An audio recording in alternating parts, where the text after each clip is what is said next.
Hey guys, welcome back to the channel. In today's video, we're going to check out Halo Infinite.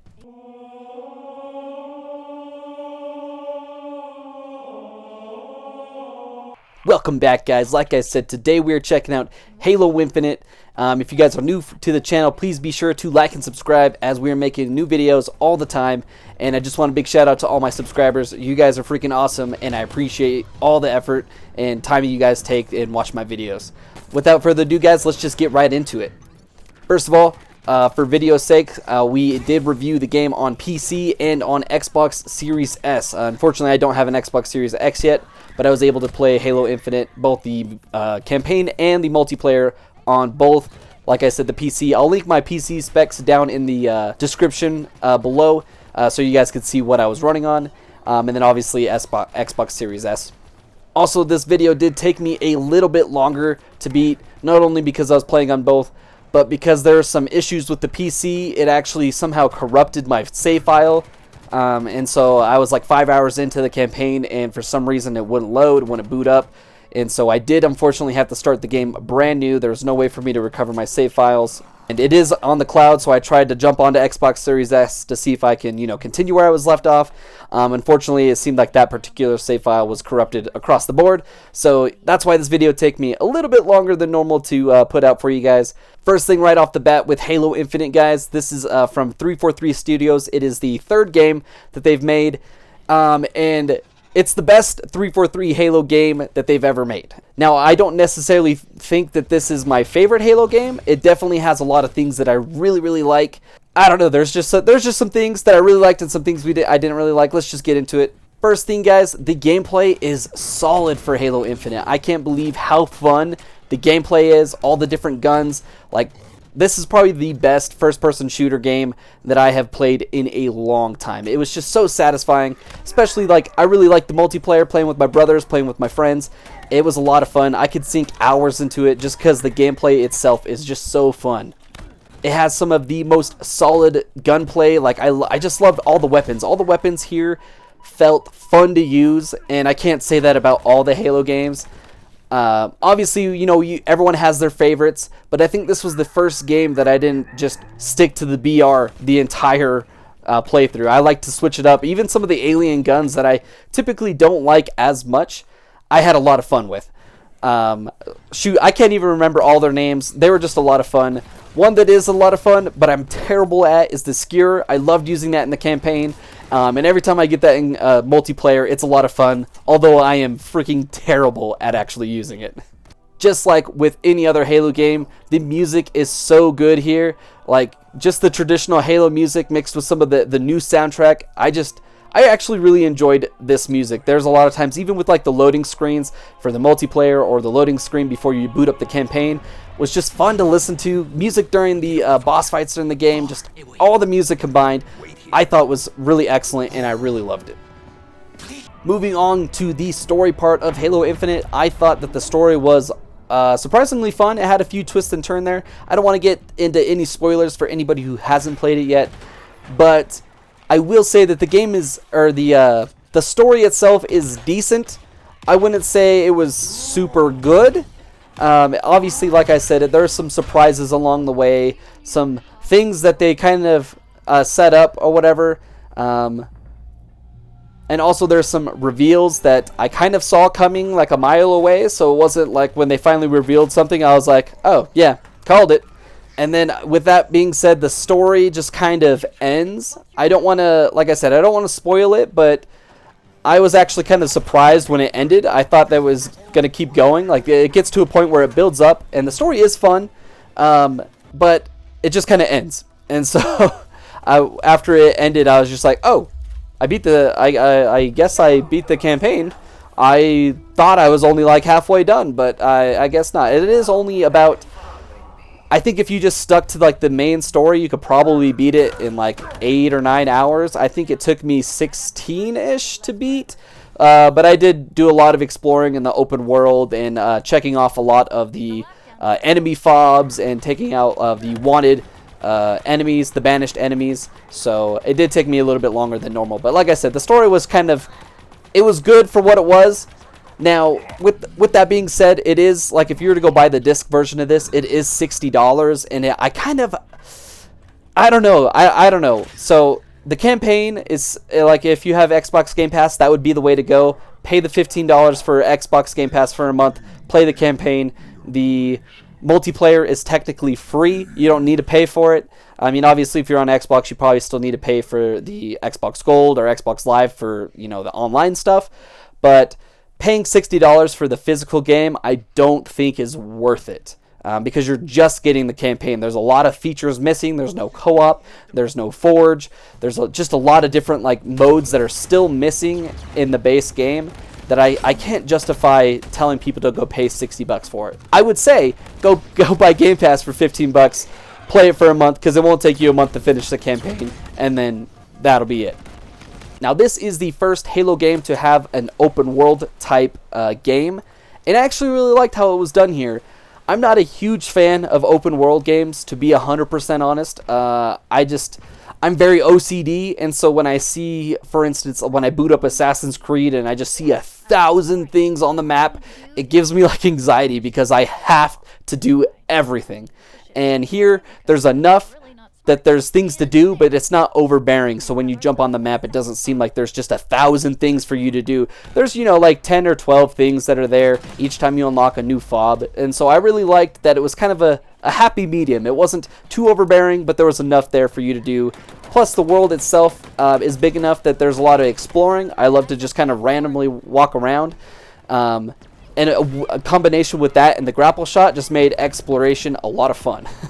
Kind of going, I guess the caveat to the open world side is that other than a few missions that go inside, ships and whatnot, most of the open world is all the same. And that kind of brings me to some of my biggest issues with the game, is that a lot of the missions feel very samey. You're basically going through corridors, like when you are inside ships and dungeon type things. They just all feel the same. And then the open world itself is just the hexagonal ring things and the trees and, forest type biome. There's no sand area. There's no snow area. There's no, jungle. Just the area variety is very lacking here. And so there was a lot of times where I just kind of got, I wouldn't say bored, but it just said uninterested in going into exploring certain areas, especially with some of the missions. They just all kind of felt the same layout. You kind of zigzag through some columns. So that would be my biggest thing with the game that made it hard to just keep playing it, at least the campaign, right? So I touched on this just a little bit talking about the open world, but the grapple hook was so much fun. I think out of all of the things that they added to Halo Infinite, the grapple hook has to be the best addition to Halo Infinite. I freaking loved it. I actually can't even imagine playing Halo without it now. I was playing all the Halo games up until Halo Infinite just so I can be refreshed on, Master Chief's story. And once I got the grapple hook in Halo Infinite, it was so much fun. I hope that they keep at least the grapple hook for future Halo games. It was a whole lot of fun. And it made traversal so much fun. There's places that you would never be able to go to with Master Chief without the grapple hook. You can literally climb a straight up and down mountain. There's parts where the hexagonal towers go a little bit up or even falling down, and you can grapple your way up. And there's even times where I almost flew off the map and I grapple hooked and was able to save myself from literally falling off the ring. So that was a lot of fun. Caveat with that is not necessarily the grapple hook, but all the other attachments that you get, all the other upgradable, you get the drop shield. There's one where you can kind of speed dash. They all kind of felt useless, to be 100% honest. I kind of messed with them just a little bit, but it wasn't enough to justify switching out the grapple hook. Honestly, the grapple hook was such a awesome tool.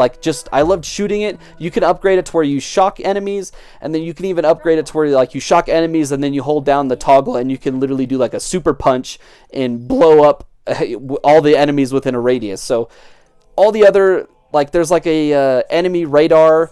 There's there's just a few other things. I think there's 6 or 7 total. They all were pretty forgettable, if I'm being 100% honest. The grapple hook just outshined all of them. And I just wish that they were able to use them more. Like, yeah, sometimes I use the drop shield, but I don't know. It just seemed like the grapple hook became so vital that it was hard to switch it out for other things. So one of the other things that I really liked, I touched on this in the open world section, is that there are these FOB bases, or forward operating bases, I think is what it stood for, that enemies have taken over. And once you take them over, or once you take it back from the enemy, you get access to like vehicles. You can have them come in. You can change which weapons you want, which was really cool. Like, especially when you're doing like the what's it called, like the wanted ones, where there's like targets that you can go and take out and get a kind of a cool version of a weapon that you could have already gotten. And so it was kind of cool, like going in, like, oh, you see somebody that's got swords, and so I really love the sniper rifle, so you can bring up the sniper rifle, pull that out, go hide up on top of a mountain, snipe the guy that your target that you're after. So it was kind of cool, kind of customizing, you know, kind of preparing for like the mission that you're going to, especially like those other forward operating bases, and just taking out the wanted enemies. It was a lot of fun to kind of switch it up. You can summon warthogs, you can get the mongooses, and then you could even get some enemy weapons, like you can get the energy sword, gravity hammer, or actually I don't know if I ever got if there was gravity hammer, but there's an energy sword, rockets, a bunch of other stuff, and I actually really liked that. It was kind of cool to switch it up. Although if I'm being honest, I think I liked it better in some of the other games where you just kind of have to adapt to what's there. I really liked that. Like, oh crap, my assault rifle's out of weapon. Let me just grab this needler and take out the enemies with my needler. You know what I mean? Like, I don't know. It was cool, but I still ended up playing the way like I do in all the other Halo games. My thing runs out of ammo, toss it. Oh, another thing, the grapple hook can also grab guns from a distance for you, so it's super cool. So I'd be like, out of my BR, drop the BR, grapple hook some random gun way over there, taking out all the enemies with a freaking needler or plasma pistol or whatever all these grunts are throwing on the ground. And it was a lot of fun. Now that was going over most of the things that I really liked about the campaign. Now kind of touching on some of the things that I didn't quite like about the campaign, and then we'll get a little bit into the multiplayer as well. I talked about this already, but just the lack of areas and the sameness of missions just really kind of got, I don't want to say boring, but it just made me not want to do certain things. Rather than do that, I would just go explore, take out more of the FOBs and whatnot. So yeah, the missions just felt samey. There was no variety in areas, and that was kind of a big hindrance for me. Now, I would have to say the biggest con, in my opinion, was that there was no co-op at launch, campaign co-op at launch. Now, I know there was no Forge and stuff like that. If I'm being honest, I never really cared too much about Forge. I mainly with work and all this other stuff, I just never had time to just kind of make my own areas. I know a lot of people did, but for me, when Forge wasn't in there, it wasn't a huge deal. But campaign co-op really hurt, and you could just see that this game begs to be played in two-player. Like, you could summon like the mongoose or the warthog, and you just have like random AIs jump on. I don't know. It just like there's so many times where this game would be so much better with another player going through the campaign, taking out all these enemies, taking out the FOB bases if you had a friend. And I just feel like it really hurt the experience for me, because there's so many times where I just wished that I could have another person with me. And in fact, I know a lot of people are waiting. Specifically, I know a few of my brothers that play. They are specifically waiting on the campaign to when co-op comes out, which they have talked and said that it comes out, I think, in May. I could be wrong about that, but all I know is that they have announced that it's coming. It's just unfortunate that it wasn't at launch and that it'll be like 6 months after the game's dropped. Another thing that I encountered, and I encountered this both on my PC and on my Xbox Series S, is that a lot of the cutscenes were just very stuttery. It just seemed weird. Like, the graphics looked good, and for the longest time I was playing on my PC and I thought my settings were messed up or something. And so I was like looking and I was trying to adjust things, and no matter what I did, the game continued to like stutter and be like kind of choppy, only during the cutscenes. So the actual gameplay, when you're going through the open world or even in like the spaceships and the dungeon type areas, it was totally fine. Everything was great. Game ran at a solid 60 on my Series S, and I technically left it at 60 on my PC as well. I did jump it up to a 120 for a little bit, but originally I thought that was causing the stutteriness, and so I played pretty much the rest of it at 60 frames on both consoles, or both console and PC. But yeah, I found out that the games are locked at 30 frames per second, and that it's an issue with the game, not my hardware or my Xbox, PC, whatever. And so it was just really annoying. I'm sure I'll put some on screen somewhere here for you guys to see. And some people may not think that's a big deal. Like I said, I'm very OCD, so I literally noticed it right away. I don't know if I saw it in the first initial cutscenes. I can't remember if I did, but I just remember once it was there, my brain could not unsee it, and it happened every single cutscene from start to finish, and it just, I don't know, it was really annoying to me, and I hated it. Like I said, story was pretty good. It just kind of ends. I won't touch too much on that. It's just the story was really good, but when it ends, it's very anticlimactic, and so it left me hungry and wanting more. Like I said, it was just enough that it kind of scratched that Halo itch for me, but it was decent. Now this next little part kind of goes between the campaign and also the multiplayer. And this is, I could be wrong on this, but I just feel like the grenades are just too dang powerful. Like, even in the campaign, you toss a few grenades and you could kill like everybody. And in the multiplayer, it just seems like everyone is just tossing grenades, and more times than not, I feel like I end up being killed by a grenade than anything else. I don't know. I could be wrong. I played the Halo games previous to Halo Infinite, and I felt like I didn't encounter that as much. And then here, I just feel like I'm always dying by grenades, and so maybe they're too powerful. Maybe I just suck. Probably both. But talking about the multiplayer, as of making this video, they have added more modes, but even then, when it first came out, there was just not a whole lot of content, at least for multiplayer. Now they have added back Fiesta. They've had it back, Tactical, Slayer, a few other things, and so there is more game modes now. But this was when I was initially beating the game. There just wasn't a whole lot. Like I said, I did play it twice. And so my initial run through of playing the campaign and also the multiplayer, there just wasn't a whole lot of modes. So I'll just touch on this a little bit. Is the Battle Pass. I have heard and I've seen on social media that they are working on revamping the Battle Pass. But as in the current state that it's in right now, this is December 23rd of me, December 22nd of me recording this video. It is not very good, to be honest. I kind of hate it. It just seems it's very much a pay to win kind of thing. Like, you could literally just buy XP or double XP things and literally level all the way up. The rewards are okay, I guess. I just don't like that necessarily that you have to complete tasks to level up instead of just playing the game. Like, this is just me. I'm a little bit more picky. I am not the best at first-person shooters, and I don't think I ever will be good. Even though I love playing them, I'm just not very good. I would say I'm pretty average. My KD is probably pretty average, but I just hate doing missions or tasks where I have to do a specific thing, like where you have to win 5 rounds of Tactical Slayer, and I'm like, geez, I suck at Tactical Slayer. I just want to play Fiesta. I just want to play the modes that I want to play and still level up. Is that too much to ask for? Apparently, yes. And then the last thing that I would say is the con for me is everything is freaking locked behind a paywall. Like, almost everything. So I bought the game, or I guess I had it on Game Pass. I didn't pay for anything. I've been having Xbox Game Pass since it came out. So when multiplayer dropped and it was free, I was like, okay, yeah, I'll drop $10. It's not a big deal since I didn't actually have to drop a full 60 at launch. So I bought the, the FaZe Clan armor set. It's like the camo red and black. Looks super cool. At least I think it looks super cool.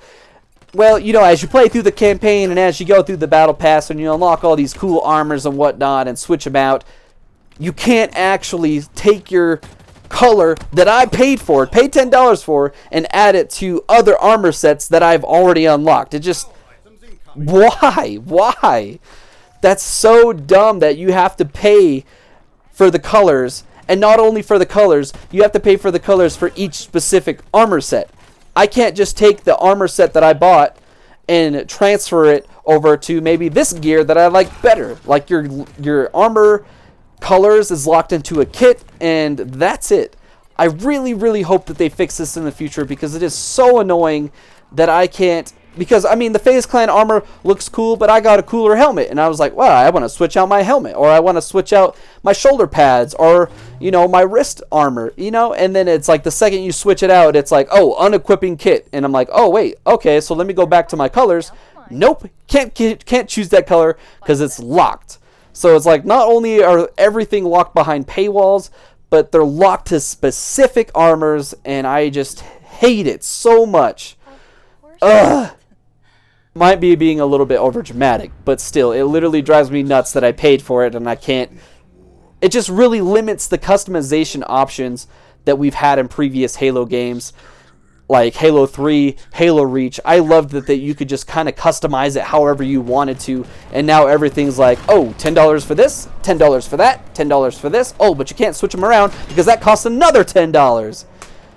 Ugh. Alright, I'm done venting about it. I'll get over it. Hopefully they fix it in the future. Hopefully they fix the battle pass. Now, with that being said, guys, I actually really enjoyed it. Even though there's, you know, a lot of glitches. Or I shouldn't say glitches. Before I end the video, I just wanted to say that I did encounter more glitches on my PC than I did with my Xbox Series X. Now, I don't know if that was... And I know it's not just me, because I've heard a lot of other people have issues on PC as well. It just seems like it's more formatted better for the consoles, which is awesome because I happen to have a console as well. So, but yeah, I did encounter a lot more glitches on my PC than I did with Xbox. My Series X had virtually no glitches other than the cutscene thing, which is a problem with the core game. But my PC ended up crashing a few times and had just technical glitches here and there. But overall, guys, I thought the campaign was really good.